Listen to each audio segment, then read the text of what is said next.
تخيل تصحى الصبح تلاقي السهم فتح على حتة ما عداش عليها أصلا، لا طلع سنة سنة ولا نزل سنة سنة، وقام مرة واحدة نط. اللي حصل ده اسمه الفجوة السعرية أو الجاب. والفجوة السعرية ببساطة هي منطقة فاضية على التشارت ما حصلش فيها أي تداول. يعني مثلا سهم قفل على 10، مفروض في الطبيعي يفتح على نفس السعر، ولكن لقيته فتح على 15. ال5 جنيه الفرق دولت مفيش بيع ولا شراء حصل فيهم، وده غالبا بيحصل لما ينزل خبر قوي جدا وتكون البورصة أصلا قافلة، فالناس تصحى تاني يوم وكل واحد بيجري وعايز يشتري بأي سعر أو يبيع بأي سعر، فالسهم ينط مرة واحدة لفوق أو لتحت. بس قبل ما أقولك ليه في ناس كتير بتخسر هنا، اعمل فولو علشان تشوف محتوى أكتر عن التداول بدون أي تعقيد.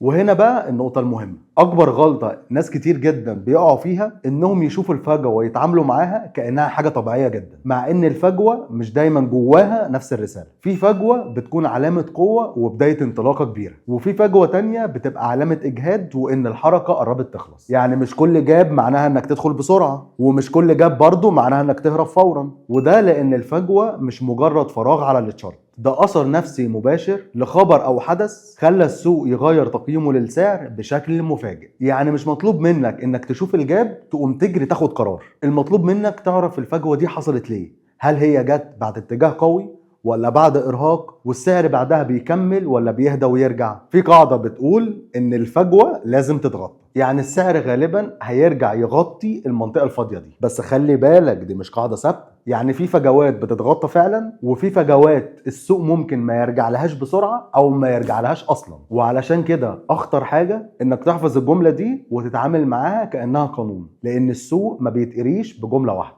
بيتقري بالسياق. خلينا اديك مثال واقعي، زي ما يكون بتتفرج على مسلسل وفجأة تلاقي نفسك فاتتك حلقة كاملة، الاحداث اتغيرت والشخصيات وصلت لحتة جديدة، في بقى جزء ناقص انت ما شفتوش، انت ما شفتش اللي حصل بس شايف النتيجة قدامك. وده بالظبط شكل الفجوة السعرية على التشارت. خد الخلاصة من اخوك درويش، الفجوة السعرية هي قفزة مفاجئة في السعر بتحصل غالبا بسبب خبر مؤثر خارج اوقات التداول، ومش كل فجوة معناها نفس الحاجة. في فجوات بتأكد الاتجاه، وفي فجوات بتقول ان الحركة قربت تخلص. ومقولة ان الفجوة لازم تتغطى مش قانون ثابت، لازم تتعامل معاه بحذر، لان اكبر خسائر ناس كتير في السوق مش بتحصل علشان ما شافوش الفجوة، احيانا بتحصل علشان فهموا الفجوة بشكل غلط. بس عندي سؤال لك، انت قبل كده دخلت سهم لمجرد ان في جاب وبعدها الحركة مشيت عكسك، ولا اكتر حاجة بتلخبطك هي امتى الفجوة تبقى قوة وامتى تبقى تحذير؟ اكتب لي رأيك في الكومنت.